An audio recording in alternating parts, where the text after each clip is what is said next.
Entonces vamos a ir una vez más al texto de Mateo capítulo 6.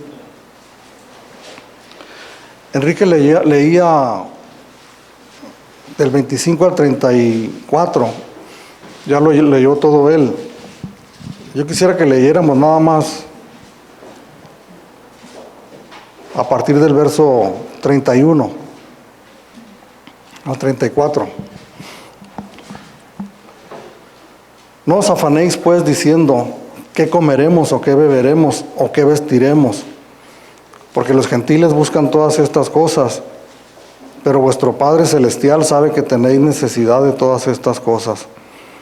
Mas buscad primeramente el reino de Dios y su justicia, y todas estas cosas os serán añadidas.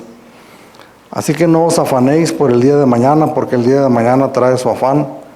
Basta a cada uno su propio mal.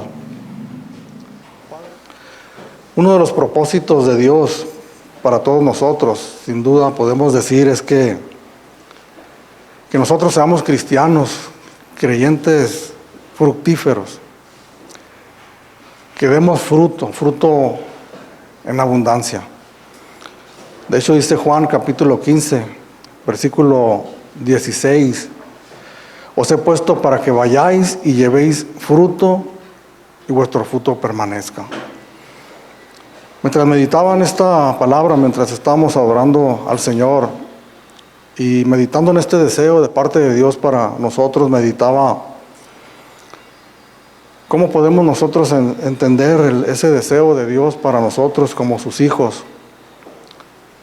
Y una manera de poderlo entender es que nosotros relacionemos también nuestros deseos de nosotros para con nuestros hijos, ¿verdad? O para con nuestros allegados más íntimos, más cercanos, para nuestros seres queridos. O quienes tenemos a nuestros hijos, las madres cuando tuvieron a sus hijos en sus vientres o cuando estaban pequeñitos. ¿Cuáles eran los deseos que nosotros teníamos para ellos, verdad? Si no es que le fuera bien, que fueran hombres y mujeres de bien, que tuvieran éxito en la vida, que fueran buenos ciudadanos, buenas personas. Podemos decir de alguna manera en lo secular, ¿verdad? Que fueran hombres y mujeres que dieran mucho fruto también, que tuvieran buenas cosas en sus vidas. Pues los propósitos de Dios para nosotros también, hermanos, es que nosotros demos mucho fruto. Que seamos cristianos, hombres y mujeres cristianos de bien. Cuando hablamos del fruto en la palabra de Dios, nos remitimos primeramente a Gálatas capítulo 5, versos 22 y 23, ¿verdad? Cuando habla del fruto del Espíritu. Amor, paz, paciencia, gozo, benignidad, mansedumbre, templanza, fidelidad. Cuando hablamos del fruto que Dios desea para nosotros, no nos brinquemos primeramente al trabajo, al ministerio, a las obras, a hacer y a deshacer. Primero pensemos en nuestra persona, en nuestro carácter, ¿verdad? En la obra que hace Dios en nuestras vidas, el fruto del Espíritu. Ese es uno de los propósitos de Dios para nosotros como cristianos, que nosotros comencemos a manifestar en nuestras vidas el carácter de nuestro Señor Jesucristo. Y sí, después que nosotros nos involucremos en nuestra congregación, que sigamos buscando a Dios, que nunca lo dejemos de buscar, que nos involucremos en la congregación donde Dios nos ha puesto, que estemos dispuestos a servir dentro de nuestra congregación, que comencemos a compartir el Evangelio, la palabra de Dios a las personas, poder mirar personas que reciben al Señor Jesús en sus vidas a través de nuestra administración, que les ministramos el Evangelio. Ese es el deseo de Dios para nosotros, hermanos, que seamos cristianos, que llevemos vidas plenas en Cristo Jesús, dando fruto, dando mucho fruto. De hecho, este versículo que les acabo de mencionar en Juan 15 es donde el Señor habla de la vid verdadera y dice: yo soy la vid y ustedes son los pámpanos, ustedes son las ramas. Si alguno permanece en mí y yo en él, éste dará mucho fruto, porque apartados de mí, nada podéis hacer. Y a escasos 3, 4, 5 minutos que he comenzado esta enseñanza, hermanos, yo quisiera traerles a la reflexión y pensaran en sus propias vidas si ese deseo de Dios o ese propósito de Dios en sus vidas se está llevando a cabo. Si son personas, si son creyentes, cristianos, hombres y mujeres que han empezado a dar fruto en su persona, en su carácter, en su vida. Puedes ir después a Gálatas capítulo 5, verso 22 y 23 y mirar el fruto del Espíritu, y puedes mirarte en ese espejo y ver si verdaderamente estás dando ese fruto. Puedes también mirar tu involucramiento en la congregación, tu obra, tu trabajo para el Señor, lo que tú has estado haciendo dentro de la obra del Señor. Eso lo tenemos que hacer continuamente, se lo repito, una reflexión para autoanalizarnos a nosotros mismos y poder ver cómo está nuestra vida. Ese es el deseo de Dios, sin duda, hermanos, que nosotros crezcamos como debe de ser en una vida cristiana sana. Sin embargo, al mismo tiempo que pensamos en nuestros hijos, sabemos que nuestros hijos van a tener muchos problemas en la vida, que se les van a atravesar situaciones difíciles en su vida, que les van a impedir, que les van a obstaculizar, que va a ser un escollo, o muchos escollos o muchos problemas que le van a dificultar el que ellos puedan lograr lo que nosotros como padres deseamos que ellos logren y que sabemos que es lo mejor para ellos, ¿verdad?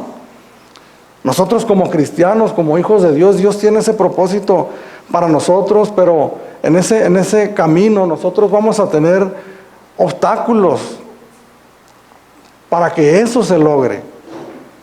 Sabemos que eso no se da automáticamente en la vida de los cristianos, que comenzamos a crecer, ¿verdad? Manifestar todo lo que la palabra de Dios dice que nosotros podemos llegar a ser. Sabemos por experiencia personal que eso no se va desarrollando en nuestras vidas sin nada que se nos atraviese y nos dificulte esa situación. Hay muchas cosas que nos dificultan, hermanos, que nosotros podamos ir avanzando como es el deseo de Dios. Pero una de las cosas, entre varias que hay, que nos hacen difícil a nosotros el cumplir esos propósitos, es algo que menciona aquí el Señor en este pasaje y que precisamente es el tema principal del que Él está hablando en medio del Sermón del Monte, el Sermón de las Bienaventuranzas, donde está preparando a sus discípulos para que lleven una vida cristiana eficaz y exitosa. Y les está hablando del afán. ¿Qué es el afán? El afán son las ansiedades y las preocupaciones de la vida. Por muchas cosas podemos estar afanados y preocupados, pero el Señor Jesucristo habla aquí de algo bien específico, ¿verdad? Que lo leyó nuestro hermano Enrique hace unos momentos, y que son cosas tan sencillas como la comida y la bebida. ¿Qué comeremos? ¿Qué beberemos? ¿O qué vestiremos? Menciona las cosas más esenciales que nosotros como seres humanos necesitamos para vivir. Y que creo sinceramente que todos nosotros sabemos, cuando leemos este pasaje, cuando lo escuchamos y hablamos del afán y la ansiedad, inmediatamente nos identificamos todos nosotros, porque ¿quién de nosotros no nos preocupamos, verdad, por esas cosas?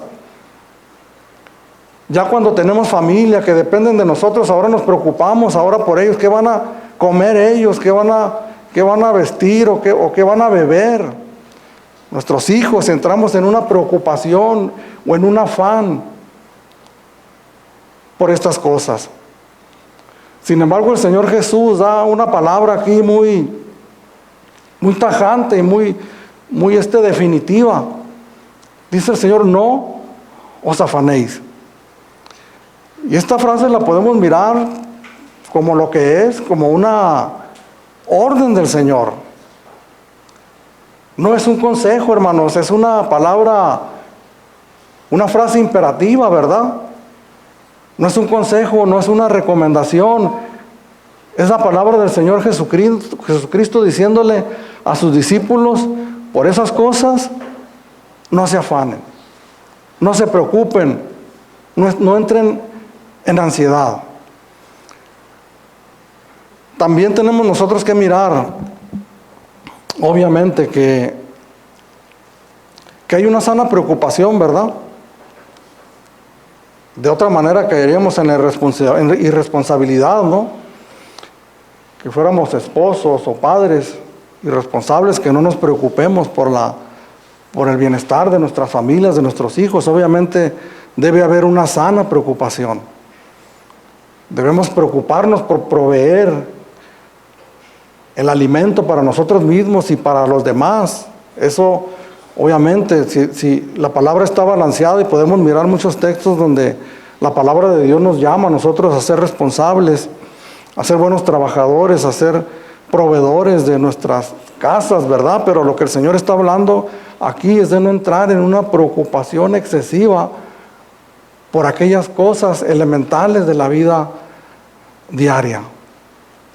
Quisiera remontarme, antes de continuar, al libro de Génesis. Génesis capítulo 3, verso 17 al 19.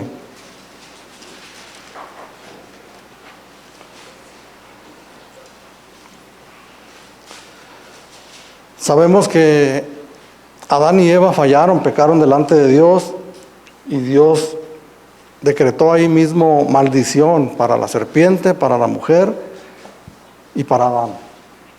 Cuando le habló a Adán, en verso 17 al 19, dice: y al hombre dijo: por cuanto obedeciste la voz de tu mujer. Este ya sería otro tema, ¿verdad?, para tratar en otra ocasión.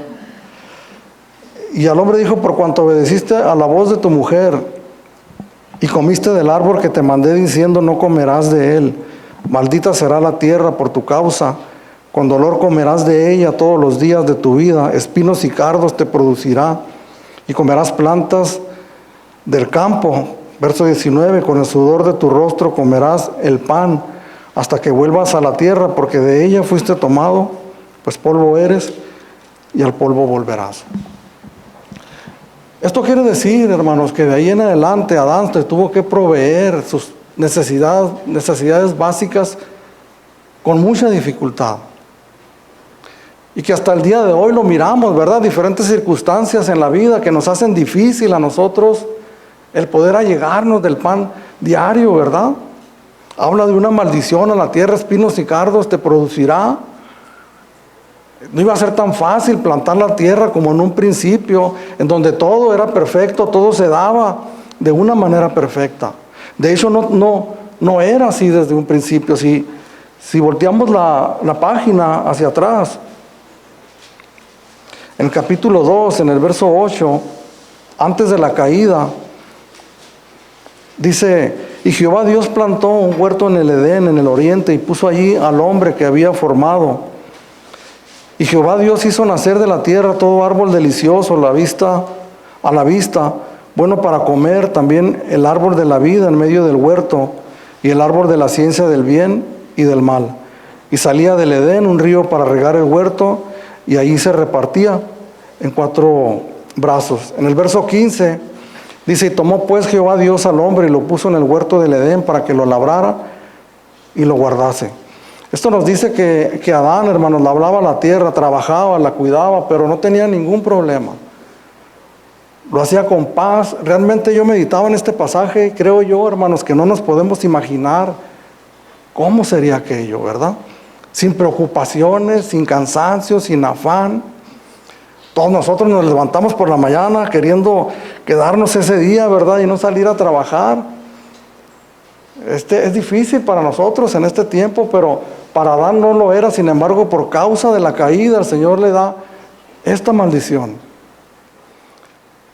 Vivimos nosotros en un mundo difícil, hermanos, en donde tenemos nosotros que allegarnos de la alimentación, de las cosas más básicas. Tenemos que hacerlo con sufrimiento y con dolor a causa del pecado del hombre. Sin embargo, cuando el Señor tiene misericordia de nosotros y nos rescata de nuestro pecado, de nuestra maldad. Las cosas comienzan a volver poco a poco a su estado original de un principio. Esa es la salvación que Dios hace en nuestras vidas, la restauración del hombre a su estado natural, aunque no es de un golpe, hermanos. Comienza una obra el Señor en nuestras vidas que va caminando como la luz de la aurora, como dice la palabra de Dios, hasta que el día es perfecto, y ese día va a ser cuando nosotros estemos en la presencia de Dios. Sin embargo, las cosas comienzan a cambiar en nuestras vidas como creyentes, ¿verdad? Nuestro trabajo empezamos a desarrollarlo ya todavía con cierto dolor, adquirimos las cosas con dificultad, pero Dios comienza a obrar ahí. Comenzamos a mirar la mano de Dios en medio de la escasez, en medio de este mundo difícil en que vivimos. Comenzamos a mirar la mano de Dios. Por eso el Señor dice estas palabras, hermanos, con toda autoridad y sabedor de lo que está diciendo. No se preocupen. Yo le puedo decir a usted, si usted me dice estoy pasando por situaciones difíciles, yo le puedo decir no te preocupes. Y usted va a pensar, pues sí, no me preocupo, pero pues ¿qué más puede hacer por mí? El Señor Jesús está diciendo a sus discípulos, no se preocupen porque tienen que confiar en mí. Tenemos que tener confianza en el Señor. Entonces nosotros vamos caminando, hermanos, en esta vida cristiana, creciendo poco a poco, paulatinamente, en medio de dificultades, en medio de problemas. Comenzamos a mirar la mano de Dios, pero ese peligro siempre está latente, el afán y la ansiedad. Y cuando nosotros nos permitimos nosotros entrar en esa situación, hermanos, créame que es algo que se apodera completamente de nosotros, de tal manera que nuestra mirada, nuestros esfuerzos, todo lo que nosotros hacemos lo empezamos a canalizar en esa dirección para buscar las cosas de este mundo. Cuando empieza este pasaje, en el verso 25, el Señor Jesús le dice, por tanto os digo. ¿Por qué le dice por tanto os digo? Porque hay algo anterior, ¿verdad? Recordemos que es el Sermón del Monte, y hay algo anterior que el Señor Jesús les ha estado diciendo a sus discípulos, y eso anterior, en el verso 24, que les dice, ninguno puede servir a dos señores, porque o aborrecerá al uno y amará al otro, o estimará al uno y menospreciará al otro. No podéis servir a Dios y a las riquezas. Entonces, cuando el Señor nos habla de que no nos afanemos, sino que nosotros debemos de confiar en Él, es porque Él sabe que nuestra mirada está puesta en aquello que nosotros más deseamos y más nos estamos enfocando. En el verso 19 de aquí mismo, del capítulo 6, el Señor Jesucristo también les había estado enseñando y les dice, no os hagáis tesoros en la tierra donde la polilla y el orín corrompen y donde ladrones minan y hurtan, sino haceos tesoros en el cielo donde ni la polilla ni el orín corrompen y donde ladrones no minan ni hurtan, porque donde esté vuestro tesoro estará también vuestro corazón. Yo le quiero hacer una pregunta en esta mañana.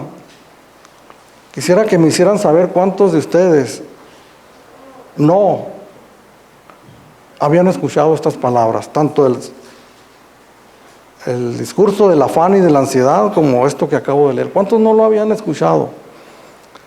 Vamos a centrarnos en este pasaje del afán y la ansiedad. ¿Cuántos no lo habían oído? ¿Cuántos no lo habían leído? ¿Cuántos no lo conocían? ¿Cuántos no habían leído estas palabras del Señor Jesucristo que dice aquí, no os afanéis, no se preocupen? Nuestro Padre que está en los cielos sabe que tenemos necesidad de estas cosas. El Señor Jesús está diciendo, Dios nos va a proveer todas estas cosas. ¿Cuántos de nosotros estamos familiarizados con estas palabras, verdad? Todos nosotros. Sin embargo, ¿sabe cuál es nuestro mayor problema? Como seres humanos, como cristianos. Nuestro gran problema es la capacidad de nosotros para creer a todas las palabras de Dios. Nuestro gran problema es nuestra poca fe. Y es lo que le dice el Señor Jesucristo a los discípulos en el verso 30. Si la hierba del campo que hoy es y mañana se echa en el horno, Dios la viste así, ¿no hará mucho más a vosotros, hombres de poca fe?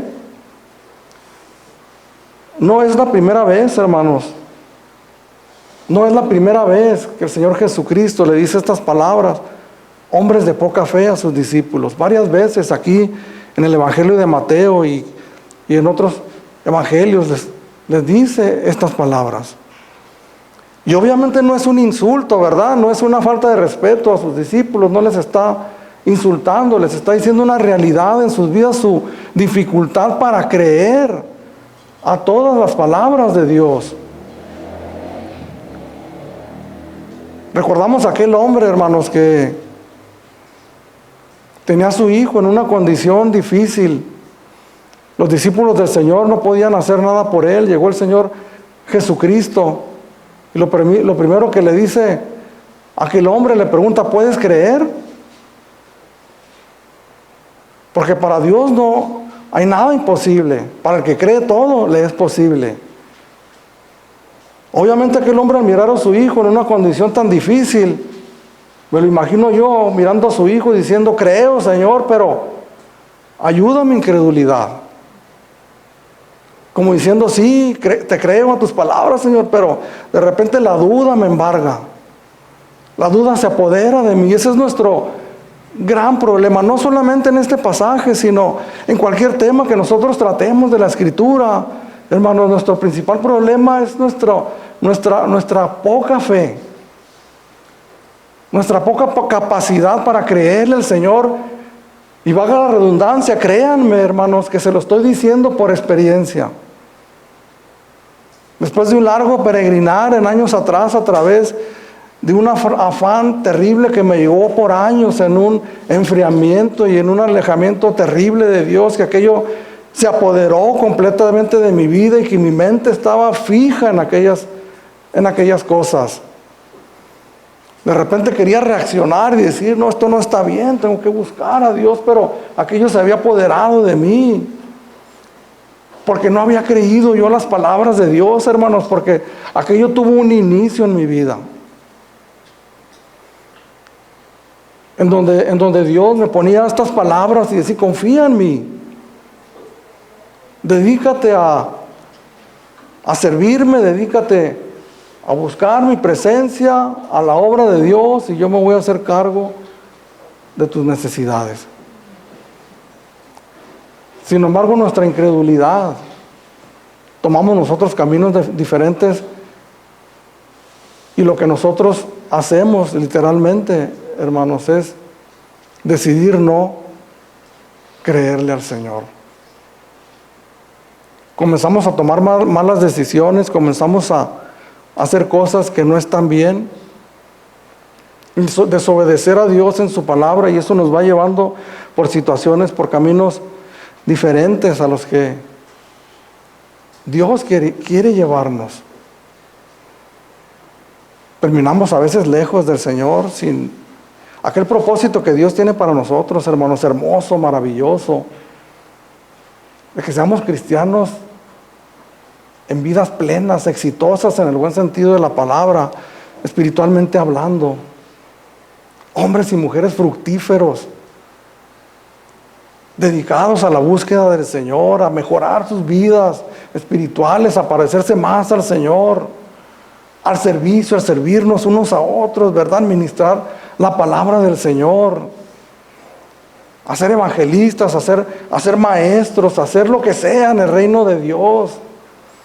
Ese es el propósito de Dios. Sin embargo, nosotros nos vamos por otro camino porque no creemos, hermano, a las palabras del Señor. Este sermón de las bienaventuranzas, la vez que lo estudiamos en la introducción, dijimos que era la vida en santidad que Dios demandaba de su pueblo, de nosotros, de sus hijos, de sus discípulos. Cuando hablamos de santidad, no únicamente hablamos de las cuestiones morales, éticas, en la manera de vestir, hablamos, como dice el apóstol Pedro en su primera carta, capítulo 1, 15 y 16, que seamos santos en toda nuestra manera de vivir. Llegamos a ser semejantes en este aspecto de la vida, en la procuración de las cosas de este mundo, llegamos a ser semejantes a la gente que está en el mundo, a los que no conocen al Señor. No vimos ninguna diferencia, no hay ninguna diferencia entre la manera de vivir en este aspecto de la vida como en la gente que está en el mundo. El verso del 31 al 32 dice: no os afanéis pues, diciendo qué comeremos, o qué beberemos, o qué vestiremos. Porque los gentiles, ¿quiénes son los gentiles, hermanos? Recordemos que en el mundo judío ellos hablaban de los gentiles como aquellos que no estaban dentro del pueblo de Dios, apartados de las promesas, ajenos de las promesas y de los pactos de Dios. Cuando nosotros ahora leemos estas palabras gentiles, debemos de entender que el Señor se está refiriendo a aquellos que no han conocido al Señor. No os afanéis, dice, porque los gentiles, los que no conocen a Dios, los que no han experimentado la salvación, los que no han conocido la misericordia de Dios, ellos buscan también todas estas cosas. Yo meditando en esta palabra, y he meditado mucho tiempo en ello, porque yo recuerdo cuando, muchos años atrás, cuando apenas estaba yo iniciando mi vida matrimonial con mi esposa, y pues empecé mi trayectoria trabajando en una parte y en otra. Yo me acuerdo que difícilmente había lugares donde se exigía que trabajáramos los domingos, ¿verdad? Había lugares, obviamente, que por su naturaleza de las empresas o negocios se requería, pero había una tradición de años atrás, y todo viene de ahí, hermanos, de la tradición de apartar ese día para el Señor. En caso nuestro, como México, pues una tradición, ¿verdad? La conocemos, la tradición católica. Sin embargo, había ese día, podemos decir, ese día no me lo toques, porque ese día es donde las familias van a la casa del Señor. Sin embargo, en este tiempo que estamos viviendo, podemos mirar por todas partes el requerimiento de muchos negocios, de muchos lugares de trabajo donde se requiere que vayan los domingos a trabajar. Creyentes con necesidad de trabajo que batallan para encontrar un trabajo porque se les pide que vayan los domingos, los sábados y los domingos, cuando ellos necesitan ir a la iglesia.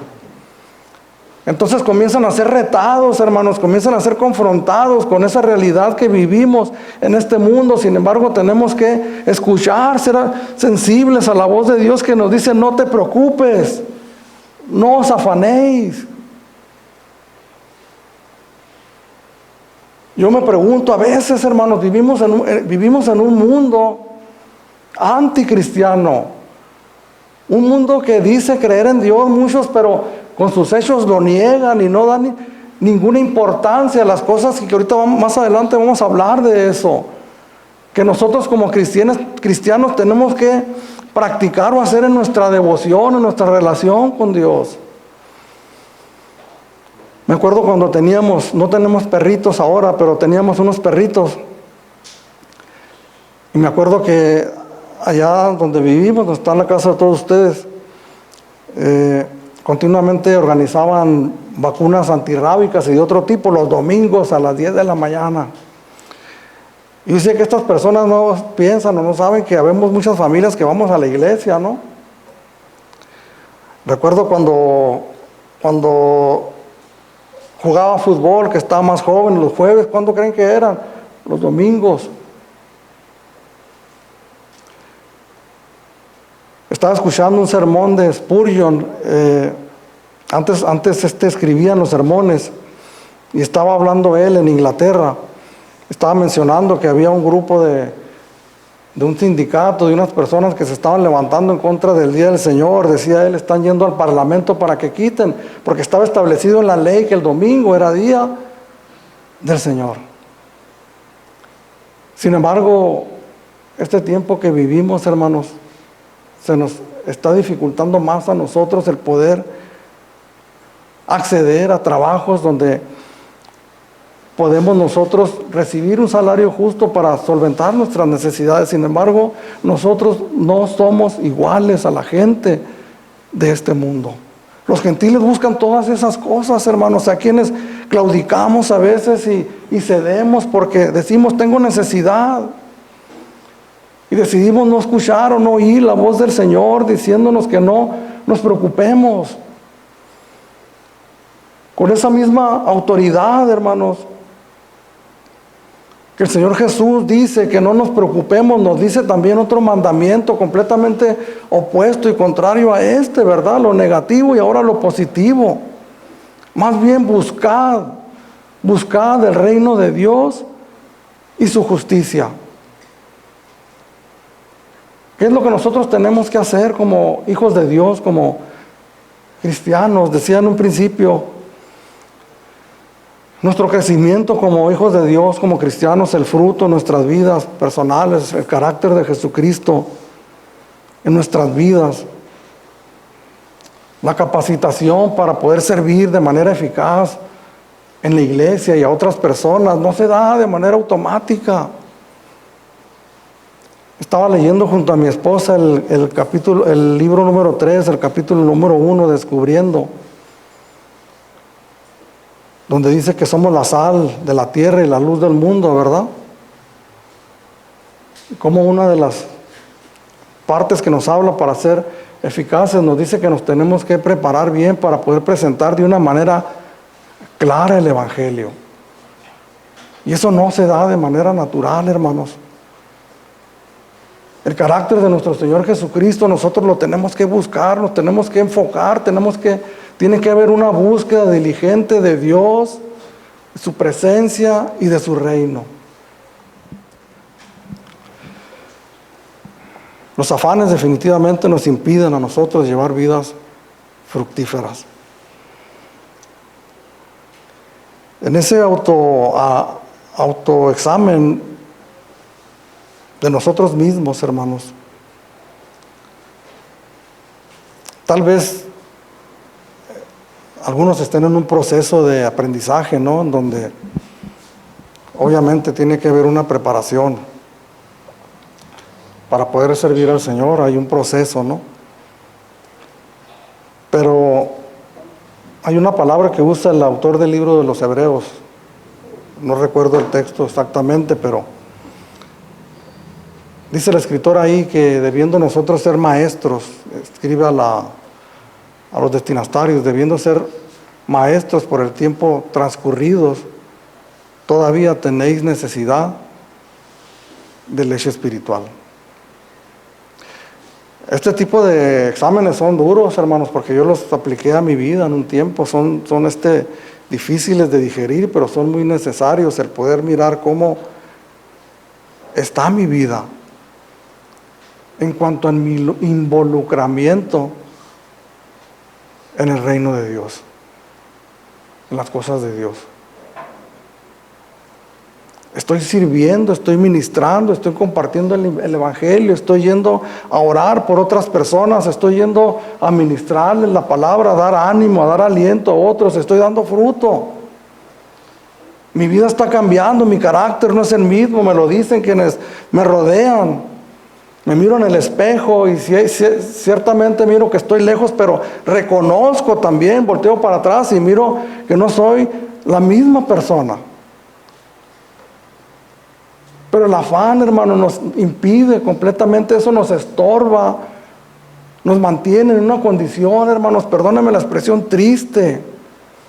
como creyentes cristianos infructuosos,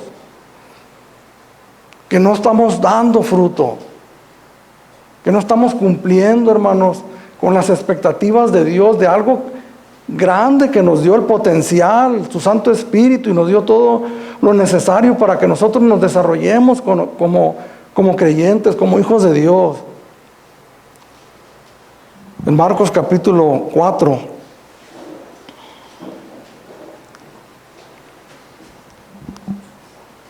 versos 18 y 19. El Señor Jesús explicando la parábola del sembrador. Dice el verso 18 y 19: estos son los que fueron sembrados entre espinos, los que oyen la palabra, pero los afanes, las preocupaciones, las ansiedades de este siglo y el engaño de las riquezas y las codicias de otras cosas entran y ahogan la palabra y se hace infructuosa. Le repito la frase con la que comencé esta enseñanza. Uno de los mayores peligros que nosotros como cristianos tenemos, obstáculos para poder nosotros crecer y dar fruto en abundancia, es el afán. Y tenemos no el consejo, no la sugerencia del Señor, sino tenemos el mandamiento de que cuando vengan esas preocupaciones, nosotros podemos recordar las palabras del Señor Jesús, hermanos, que nos dice con toda autoridad, si somos cristianos, si somos creyentes, por medio de la fe, ¿verdad?, que hemos creído, que hemos confiado en Él, como nuestro Señor y nuestro Salvador, que a través de su propia vida, su sangre derramada en la cruz del Calvario, nos dio vida eterna. ¿Cómo no podemos nosotros creer que ese mismo Dios nos va a sustentar en nuestra vida como cristianos, como hijos de Dios? Puede haber necesidad, puede haber momentos difíciles conforme al propósito de Dios para sus propósitos en nuestras vidas, pero en medio de esas situaciones siempre vamos a mirar la mano de Dios, proveyendo para que nosotros podamos seguir adelante. Pero el Señor le dice aquí con estas palabras en el verso 33, mas buscad primeramente el reino de Dios y su justicia. Hay una parábola en el capítulo 15 de Lucas de la mujer que perdió una dracma, ¿verdad? ¿Se acuerdan? ¿Cómo dice que esta mujer perdió una dracma? Y dice que fue a buscarla diligentemente hasta que la encontró. ¿A qué búsqueda se está refiriendo el Señor o qué intensidad? Obviamente esta mujer quería encontrar esa dracma, era importante para ella, por eso aplicó todos sus sentidos, todos sus esfuerzos hasta que la encontró. De la misma manera también nosotros debemos de buscar, y fíjese la palabra que utiliza el Señor Jesucristo, primeramente. O sea, nos habla de una prioridad, hermanos. No nos dice deja de buscar las cosas de este mundo, deja de trabajar, deja de buscar el pan diario. No, nos dice primeramente busca el reino de Dios y la justicia como prioridad. Tienes que trabajar, tienes que proveer para los tuyos, pero tu prioridad, lo primero que todos nosotros como cristianos debemos de hacer sin lugar a dudas, eso no tiene que darnos lugar a dudas, hermanos. No está hablando a los pastores, no está hablando a los evangelistas, no está hablando a quienes tienen un ministerio más demandante, nos está hablando a todos los creyentes, a todo cristiano, a todo aquel que ha puesto su mano en el arado, todo aquel que el Señor nos ha bendecido con esa gran bendición de la salvación de nuestras almas. Nos dice que en primer lugar, de manera prioritaria para nosotros, tenemos que buscar con diligencia, con intensidad, el reino de Dios y su justicia. ¿Qué es el reino de Dios? Porque es la palabra o la frase que utiliza nuestro Señor, ¿verdad? Buscar primeramente el reino de Dios. En Marcos 1:15, cuando el Señor Jesús empezó a predicar la palabra, dice el escritor ahí, el tiempo se ha cumplido y el reino de Dios se ha acercado. Arrepentíos y creed en el Evangelio. Decía el Señor Jesucristo, el tiempo se ha cumplido de que Dios enviara a su Hijo, a Jesús, y el reino de los cielos se ha acercado. Cuando hablamos del reino de los cielos, estamos hablando literalmente del gobierno de Dios, de un reino donde el rey o el gobernante es Dios. Cuando el Señor Jesús dice que ese reino se ha acercado a este reino de este mundo, cuando hablamos de este mundo, hermanos, sabemos que Dios es soberano y tiene control de todas las cosas. Sin embargo, en algunas partes de las Escrituras podemos mirar algunas menciones que se hacen al príncipe de este mundo, ¿verdad? A Satanás, que tiene control sobre las cosas de este mundo. ¿Por qué es así eso? ¿Acaso Dios no tiene el poder para desecharlo y tomar control de todas las cosas? Dios en su soberanía y en su perfecta voluntad permite por un tiempo que Satanás tome control de estas cosas para sus propósitos eternos de Dios. Dios utiliza, podemos decir, a Satanás para hacer el trabajo sucio, para cumplir un día los propósitos eternos de Dios. Estamos en un mundo decadente, en un mundo corrompido, en un mundo que va en contra de la voluntad de Dios, porque Dios así lo ha permitido. Pues en medio de ese mundo, en medio de las tinieblas, en medio de esas circunstancias contrarias a lo que la palabra de Dios, a la voluntad de Dios, el Señor Jesucristo decía, el reino de los cielos se ha acercado. Junto con la persona de nuestro Señor Jesucristo, el reino de Dios se puso a disposición nuestra. Dice Jesús, arrepentíos y creed en el Evangelio. Los medios de salvación están a nuestro alcance. El arrepentimiento, la fe para poder creer en Dios están en nuestro alcance, porque el reino de Dios se ha acercado. Cuando el Señor Jesús dice aquí en su palabra, buscad el reino de Dios y su justicia, está hablando, buscad todas las cosas referentes a la salvación de vuestras almas. Sabemos nosotros que hemos sido salvos, pero sabemos que hay un camino largo por caminar, hermanos. Pero Dios ha puesto a nuestra disposición todos los medios de su gracia, de la gracia de Dios para nosotros como cristianos, como hijos de Dios. ¿Cuáles son las cosas que busca la gente en este mundo, hermanos? El afán se apodera de la vida de las personas y no únicamente se limitan a buscar lo necesario para sobrevivir. Sabemos que entra la codicia, el deseo de tener más. Aún las personas millonarias que tienen cientos o miles de millones de dólares, que podemos decir esta persona pudiera retirarse tranquilamente a disfrutar de todos sus millones, pero la codicia de los deseos de este mundo lo tienen afanado para hacer más dinero, para no perder el que ellos tienen. ¿Cuál es nuestra búsqueda, hermanos? Nuestros mayores deseos. ¿Cuáles son los mayores deseos de la gente en este mundo? Tener, progresar, éxito, cosas materiales. Pero cuando el Señor nos dice que busquemos el reino de Dios y su justicia, y tenemos que entender, y le repito esto que está diciendo, la prioridad, que primeramente nosotros tenemos que buscar el reino de Dios.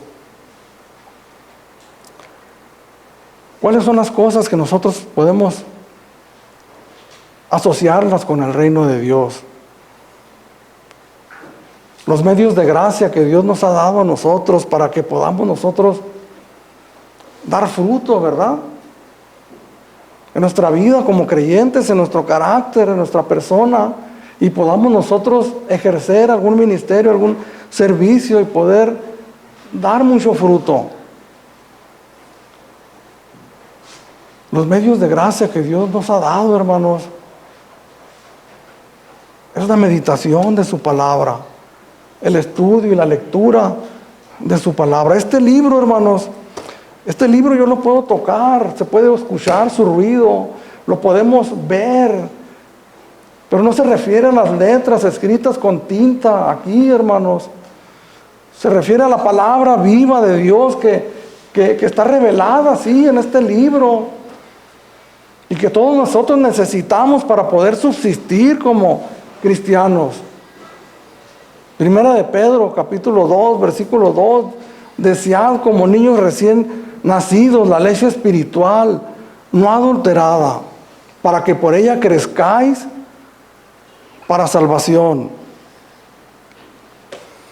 ¿Cuáles son los medios de gracia que Dios nos ha dado y que podemos identificar claramente con el reino de Dios?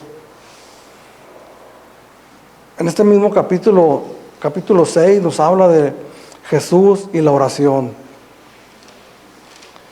El Señor Jesús, al enseñar el Sermón del Monte, está enseñando todo lo que tiene que ver con su reino. Ahí nos habla de ayuno, nos habla de oración, nos habla de la voluntad de Dios, nos habla del comportamiento de nosotros como cristianos.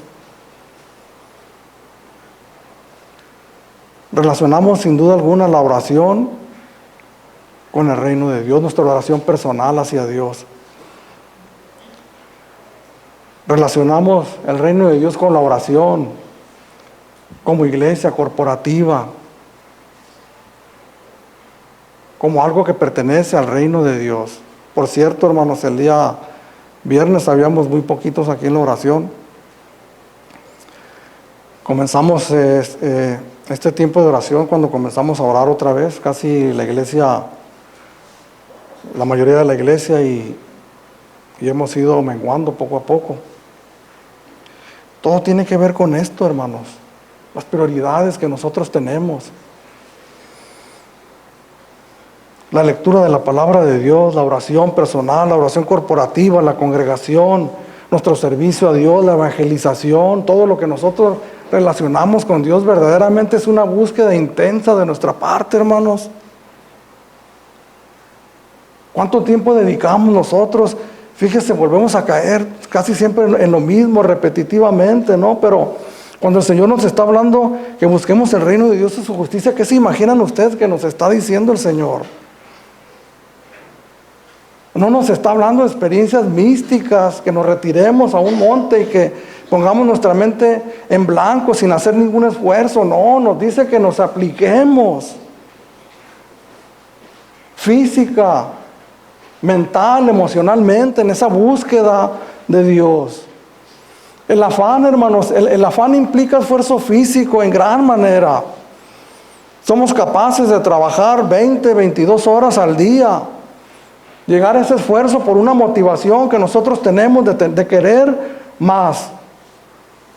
Somos capaces de trabajar por un buen tiempo, los 7 días a la semana, de lunes a lunes, de lunes a lunes, 20 horas diarias por un buen tiempo, por una motivación que tenemos fija en nuestra mente. Aplicamos nuestros esfuerzos físicos, nos afanamos en nuestro cuerpo, pero el afán se apodera también de nuestra mente. Tenemos esa fijación, como me sucedió a mí en un tiempo. Quería reaccionar, pero inmediatamente volvía otra vez a aquello. De esa misma manera, hermanos, el Señor quiere que nosotros busquemos el reino de Dios y su justicia. Oraban nuestras hermanas por avivamiento. ¿Usted piensa que el avivamiento viene solo, hermano? Obviamente viene de Dios por su gracia y por su misericordia. Pero donde hay un pueblo, hermanos, buscando su rostro intensamente, dedicado a la búsqueda de Dios. En esta pequeña congregación, en esta iglesia, está establecido, hermanos, una parte del reino de Dios. Al enseñar a sus discípulos a orar en el Padre Nuestro, en este capítulo 6, en los primeros versículos, el Señor Jesús le dice estas palabras en medio de la oración del Padre Nuestro: venga a nosotros tu reino. Y enseguida dice: y hágase tu voluntad en la tierra como en el cielo. Cuando estamos orando esta oración, hermano, le estamos diciendo: Señor, gobierna mi vida. Al decirle al Señor, al decirnos a nosotros el Señor que busquemos primeramente el reino de Dios, nos está diciendo que nosotros busquemos someternos al reinado, al señorío de Dios. Que el reino de Dios tome control de nuestras vidas, hermanos. Lo ideal, hermanos, en el reino de Dios.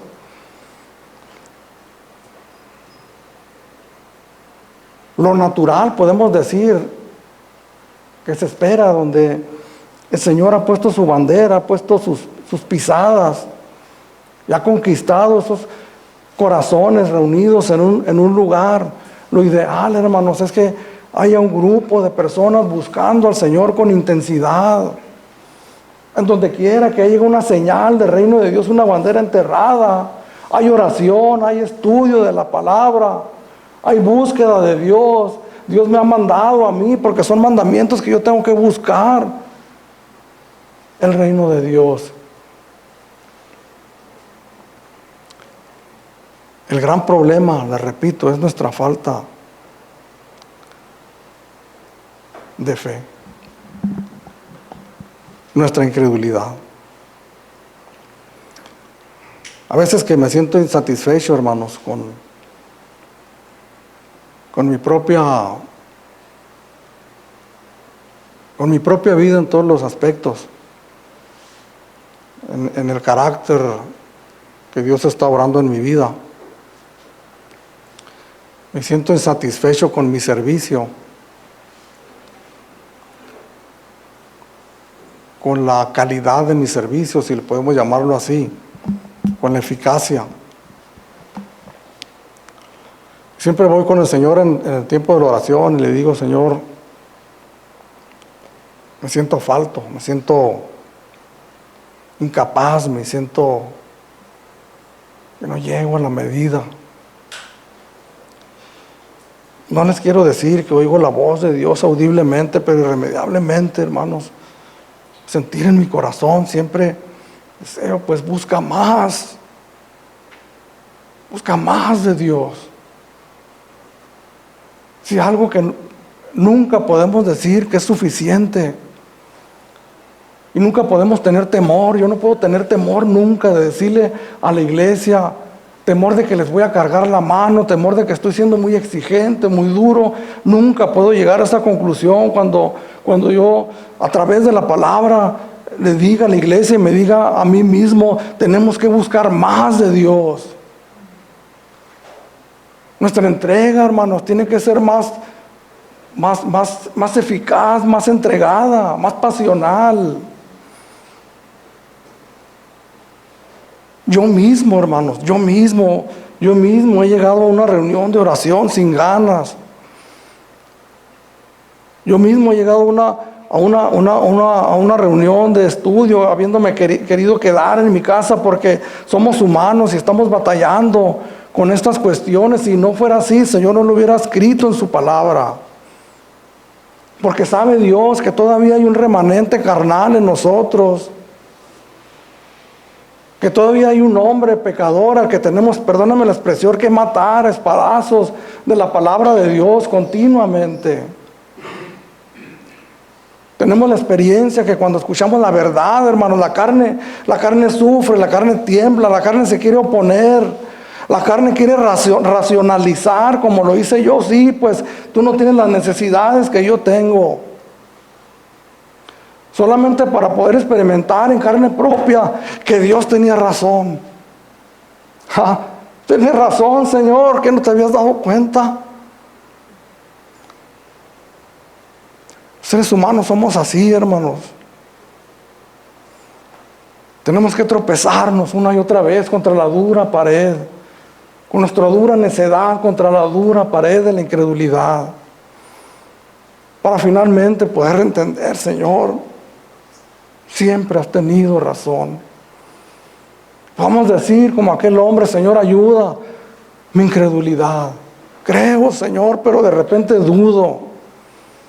Llega la duda a mi vida. Eso, el remedio es buscar intensamente a Dios. a su reino, el reino de Dios y su justicia. Sabemos nosotros que hemos sido justificados por medio de la fe, ¿verdad? Romanos capítulo 5, versículo 1. Dios ha puesto su justicia sobre nosotros y nosotros merecerla. Eso no significa que por arte de magia nos ha hecho personas buenas, personas justas por naturaleza, esencialmente justos. Eso significa que en su gracia y en su misericordia ha perdonado nuestros pecados, nos ha declarado justos.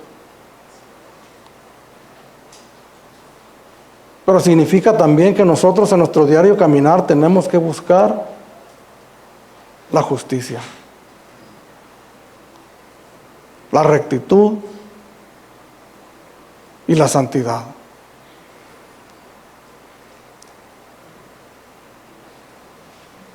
La gente se tiene que dar cuenta, hermanos, que algo grandioso y maravilloso ha sucedido en nuestras vidas. Como motivación les digo a los que están estudiando el libro Descubriendo, este libro número 4 está maravilloso. Somos la sal de la tierra, la luz del mundo. Tenemos que impactar al mundo, hermanos. Tantas estrategias que han utilizado dentro del cristianismo para impactar, ¿verdad? De una manera equivocada y errónea. Nosotros no podemos impactar absolutamente con nada que nosotros tomemos de este mundo.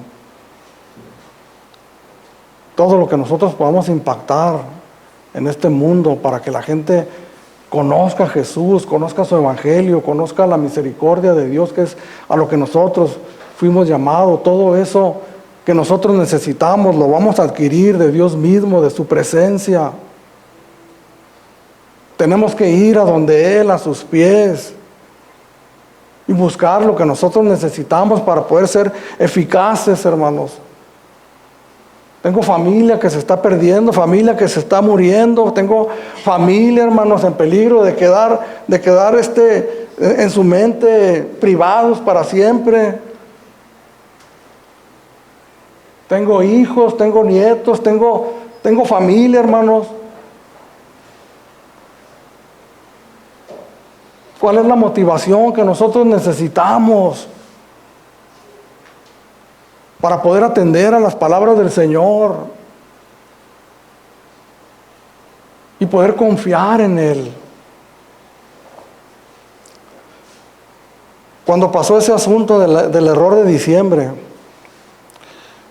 búsquelo ahí en Google, el error de diciembre, y le va a dar toda la historia. Yo tenía 6 meses trabajando, pues yo tuve que conseguirme otro trabajo. Bueno, mi papá tenía una tapicería en Brole, California. Saliendo de mi trabajo yo me iba. Yo ya tenía como unos 2 años de cristiano. En la iglesia donde me congregaba había un centro de rehabilitación. Yo siempre deseé servir en un centro de rehabilitación porque yo salí, Dios tuvo misericordia de mí en uno de ellos.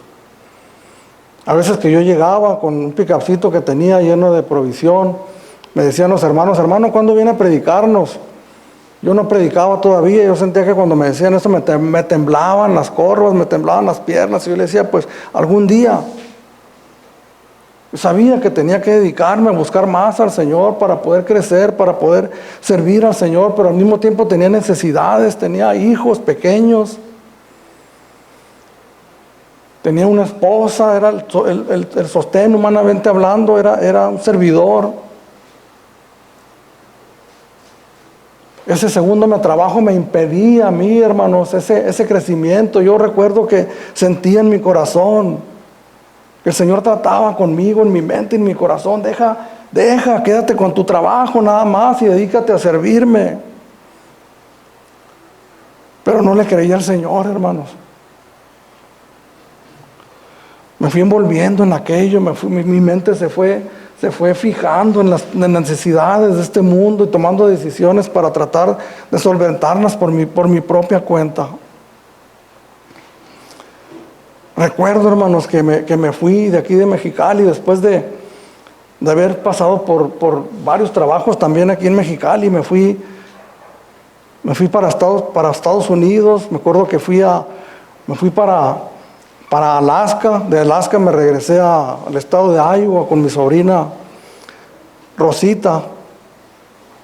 Yo me acuerdo que cuando estaba en Alaska, hermanos, llegué la primera semana, llegamos y no había nada de trabajo. Al terminar el día nos daban $20, nos daban de comer durante el día y en la noche nos daban $20 para que fuéramos a comprar lo que sea. Entonces yo le pregunté a una muchacha, oye, ¿no sabes si hay una iglesia por aquí, cristiana, en español?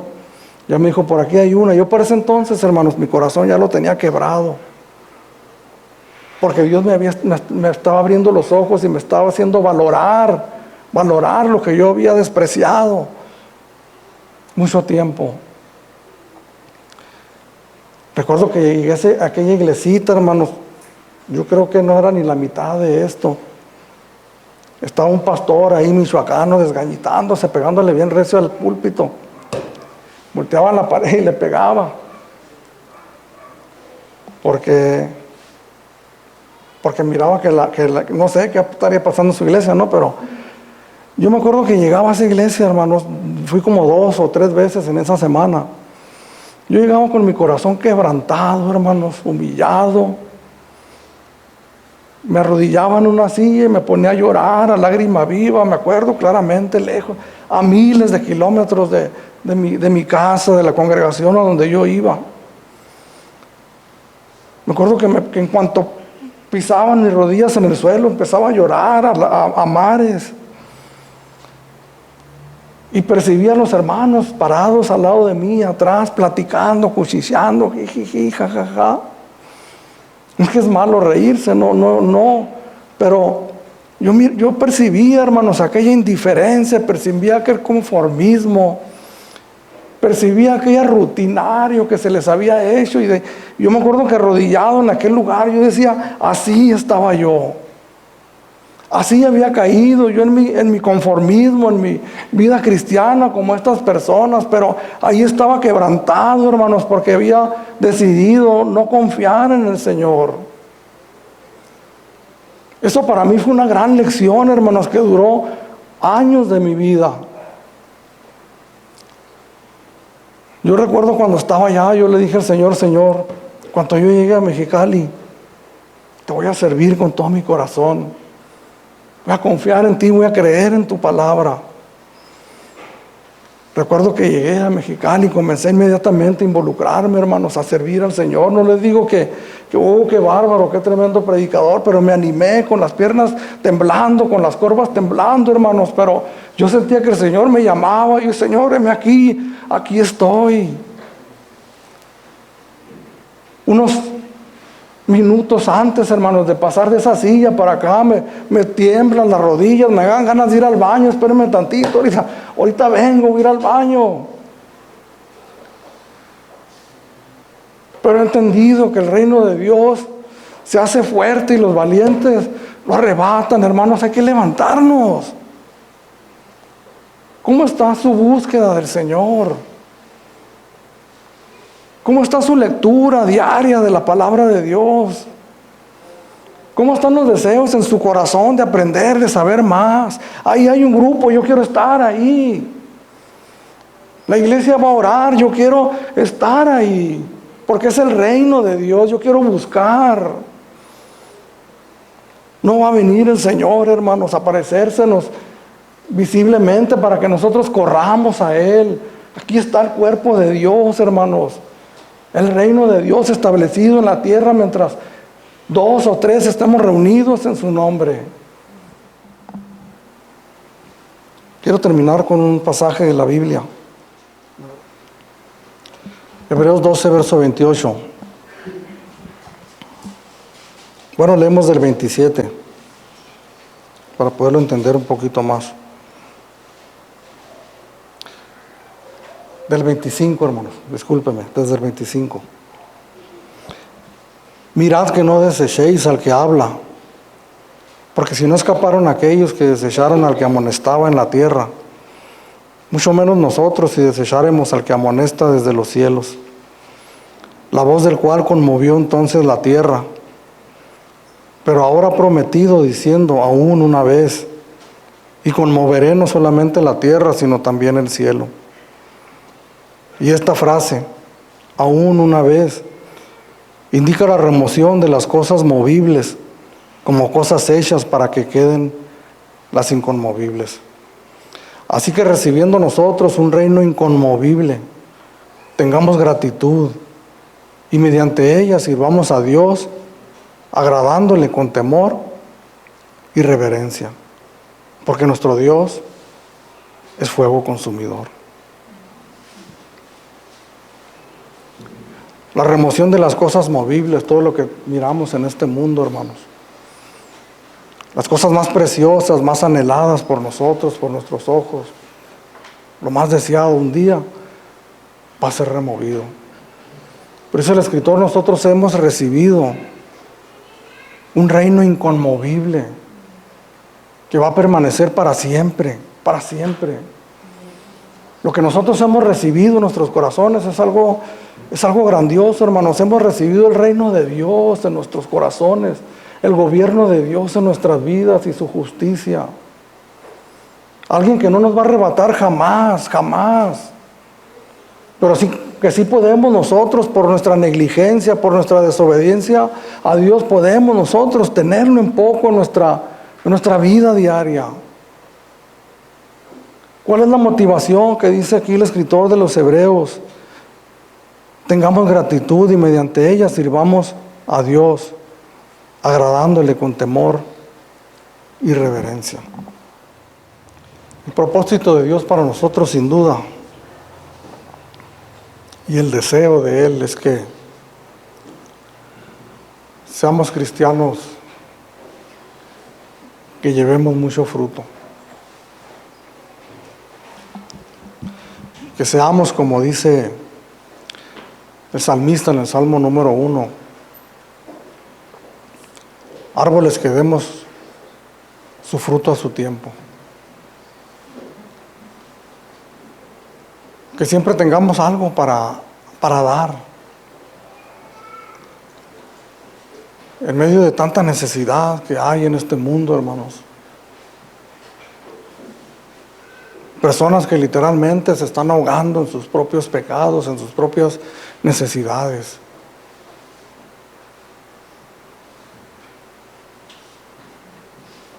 Que siempre tengamos nosotros algo que ofrecer, algo de parte de Dios. Dijo el Señor Jesucristo, yo soy la vid y ustedes son los pámpanos. Si alguno permanece en mí y yo en él, dará mucho fruto. No hay otra manera, hermanos. No hay otra manera de ser cristianos eficaces. Si no es unidos, pegados a la presencia de Dios. Buscando a Dios con todo nuestro corazón y con toda nuestra alma.